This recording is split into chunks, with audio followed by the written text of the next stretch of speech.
I just watched a company lose $47,000 in a single weekend because they thought adding a second Direct Connect link would automatically double their bandwidth. Spoiler alert, it didn't, and their traffic kept failing over to their backup VPN while that expensive second link sat there doing absolutely nothing. Wait, that's terrifying. So you can't just plug in another Direct Connect and get more bandwidth? Hey everyone, welcome back to the Network Ninja Cloudcast. I'm your host, and today we've got a topic that trips up even experienced cloud architects. We're diving into Direct Connect Link Aggregation Groups, or LAGs, and how to actually achieve active-active bandwidth scaling. Hey everyone, I've been dreading this topic because I've seen so many conflicting explanations online. Let's finally clear this up. So here's the core problem. You've got a 10 gigabit Direct Connect connection, your business is growing, and you need more bandwidth. The intuitive solution is to order another 10 gig connection and boom, 20 gigs of throughput, right? That's exactly what I would have assumed.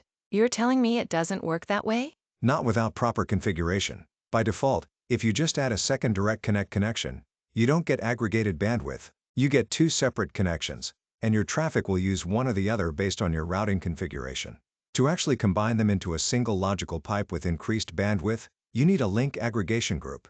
Okay, so what exactly is a lag in this context? Think of it like this. Imagine you're moving houses and you have two moving trucks. Without coordination, each truck makes separate trips, and you're constantly deciding which items go in which truck. But with a lag, it's like those two trucks are magically connected into one giant super truck. Your stuff flows into this combined vehicle, and the system automatically distributes the load across both trucks simultaneously. So the lag makes multiple physical connections act as one logical connection? Exactly right. Under the hood, LAGs use the Link Aggregation Control Protocol, or LASP, which is defined in IEEE 802.1x. This protocol handles the negotiation between your router and AWS's router to bundle those physical links together. The critical thing is that all connections in a lag must terminate at the same AWS Direct Connect endpoint, meaning the same physical AWS device in the same location. What are the actual requirements for setting this up? Great question, and this is where people mess up. First, all connections must have the same bandwidth. You cannot mix a 10 gig connection with a 1 gig connection in the same lag. Second, they must terminate at the same AWS Direct Connect location, like Equinix DC2 in Ashburn for example. Third, you can have a maximum of 4 connections in a single lag.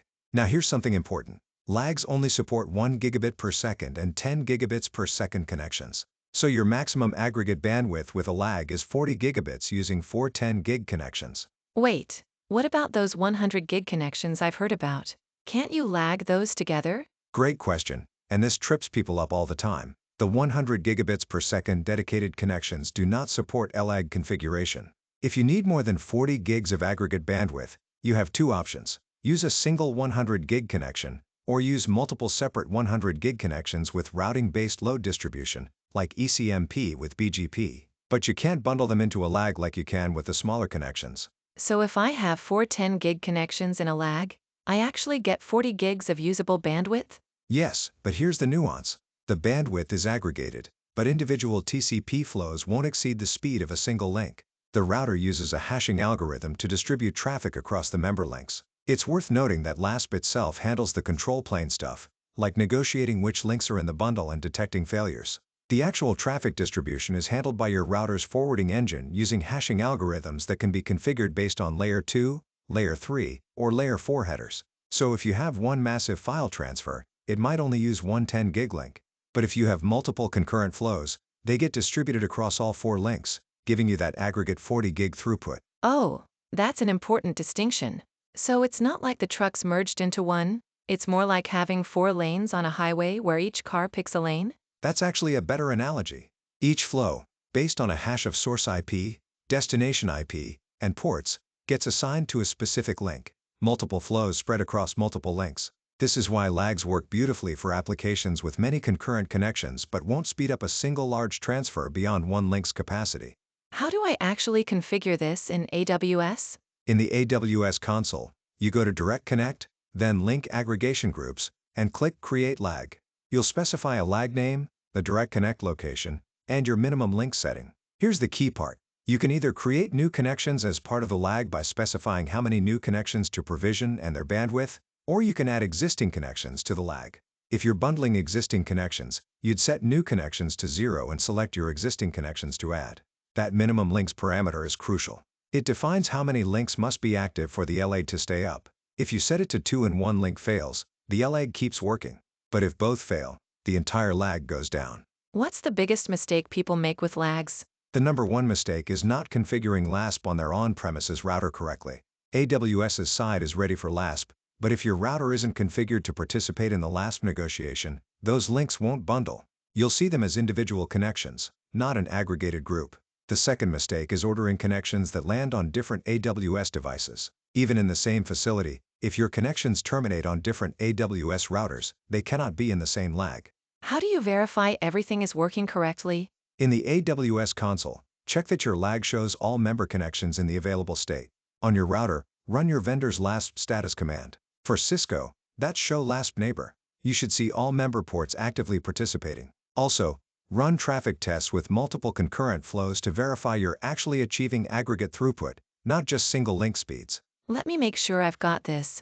A lag bundles multiple physical Direct Connect connections into one logical connection using LASP. All connections must be the same speed, same location, same AWS device, and maximum 4 connections. Only 1 gig and 10 gig connections support lags, so 40 gigs is your max. The bandwidth aggregates for multiple flows, but single flows are limited to 1 link's speed. Perfect summary. And here's your pro tip. Create your lag in the console first, then provision your connections into it. This ensures AWS allocates all connections on the same endpoint device from the start. If you're working with a Direct Connect partner, explicitly communicate your lag requirement so they can coordinate with AWS for same device allocation. Adding connections to an existing lag later only works if those new connections terminate on the same AWS device as your existing lag members. That's huge. Create the lag first, then add connections. Got it. That's it for today's episode. If this saved you from a costly misconfiguration, hit that like button and subscribe for more Direct Connect deep dives. And share this with your network team before they order that second connection. Thanks for watching the Network Ninja Cloudcast. See you in the next one.